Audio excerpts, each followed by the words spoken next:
Hi, everybody. Ian Bremmer here. I got your world in more than 60 seconds. That's right. More than a full minute because coronavirus is still with us. And so, it's my little way of giving back. Here it is. You got your questions right here on my phone lined up, ready to go. Let's get started. COVID vaccine rollout has begun in the UK. What's next? Well, I was so pleased to see that the second person to get the vaccine in the UK is William Shakespeare, some like 86-year-old guy living in the UK. Of course he is. It's also nice for the UK finally have some good news about something. I mean, it's been all Brexit and economic disaster and Boris Johnson, bad news on coronavirus. First, it's herd immunity, then it's not, it's lockdown, it's not.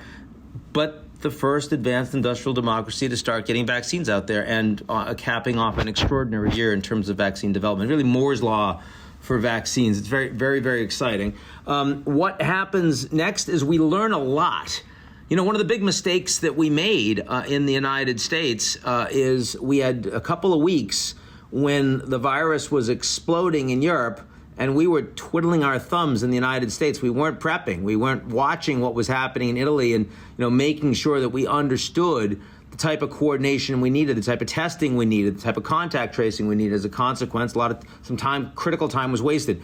We need to be watching very carefully what problems the UK has, challenges in rolling out this vaccine. First vaccine we see right now from Pfizer. That's the one that's most challenging from an infrastructure perspective. It's the one that needs the proprietary cold chain capability, super low temperatures, South Pole type temperatures. It needs labor on site that can dilute the vaccine right before it is administered.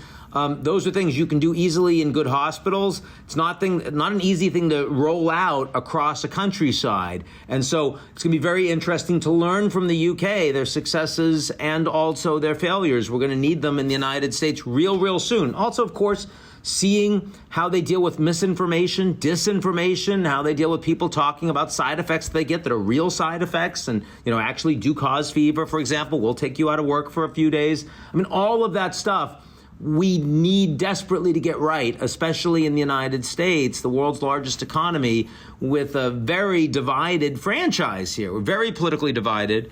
We've been so divided on coronavirus. We don't want to be divided on vaccines. And, we've already started to see some of the nationalism play out. This New York Times story that Trump had an opportunity to buy a bunch of Pfizer vaccines and in June or August and didn't. And so now the U.S. isn't going to be able to get as many until summertime. We really don't want that to lead Trump to say, no, we don't like the Pfizer vaccine. We only want the Moderna vaccine. We don't want Americans to think that one is good and one is bad. Because you're not going to have options. As soon as you can get a vaccine, you should be taking that vaccine that's available in the United States. So watching this rollout is going to be incredibly important. And, again, lots of things that could go wrong. Staying in the UK, will a Brexit trade deal be reached before the end of year deadline? It's close. I mean, the fact that Boris Johnson is going to meet with Ursula von der Leyen and negotiate in person gives him more flexibility. Means that he wants personal responsibility for getting the deal done. It means it's more than 50-50. He's a very capable and charismatic leader, and it's easier for him to do this individually than dealing with, sort of all of the politics within his own Conservative Party at home. So it makes me feel a little bit more optimistic, but things can go wrong. There are hard red lines, and the Europeans are negotiating for the entire group, not just for the EU as a whole. And while Boris Johnson suggested that Merkel and Macron be on the phone in a call with von der Leyen, she said, no, you're just talking to me. So it's not done. So many of these things, they're razor edge, they're right at the end. And yes, we're still talking about Brexit. Kind of kills me. Why are farmers in India going on strike? Nationwide strike across India because Modi wants to create more efficiency in the agricultural sector. That means more market mechanisms and more ability for big corporates to do effective business. And the farmers are concerned that that will mean that they're going to lose income, they're going to lose pricing power, they're not going to be protected. And they have been protected. It's quite a protectionist ag sector in India. And so they're angry. And they started by demonstrating on Delhi, and now they're engaging in shutdowns across the country. So it's probably the most significant nationwide social dissent that we've seen economically under Modi, and we'll see how he responds to it, if it's going to affect what he's doing with his own legislation. We saw it with Macron. Big protests across France. They're used to big protests, made him pull back on his policing and no surveillance law from people doing videos and the rest. We'll see if Modi decides to back down. The Arecibo Observatory telescope collapsed. Yes, it's true, in Puerto Rico. Should they rebuild for the next James Bond movie? I hope they do. What an extraordinary thing. This was it was at the end of GoldenEye. It was kind of an iconic telescope. Watching it fall apart was so depressing, just kind of implode in on itself.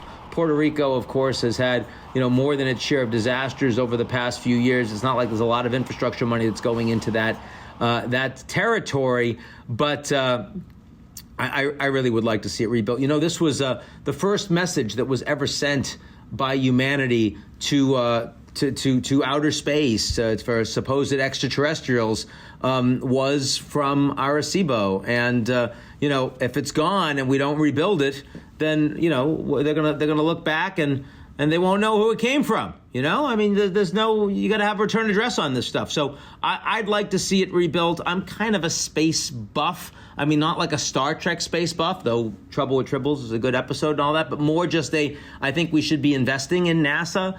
I like having, public support for our space program. I will also say that it's kind of interesting. You saw that in the last week in China, they've just gotten a lander on the moon, and they've got a Chinese flag that's now on the moon, unless you think that's all fake news, like the American space landing in 1969, of course, and taking some space rocks, going to bring them back to the world, to here to Earth. The reason that China's space program is doing so well now is because back in the 80s and 90s, the United States didn't want to cooperate with China anymore, so they were taking advantage, and so we cut them off.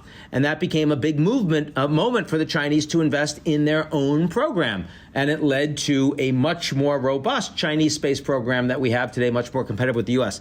There's a big question as to whether what the United States has been doing on 5G, for example, is going to end up forcing the Chinese to cooperate more with the United States. Will it, make them change their red lines? Will it destroy their advanced technology sectors around 5G infrastructure, or will it force them to invest so much more to become more effective competitors in 5 to 10 years' time? If it's the latter, this will have been a big mistake. So something worth thinking about, and something worth talking about as we see this observatory that we may or may not be rebuilding. That's it for me. See you guys all next week. Be safe. Avoid people.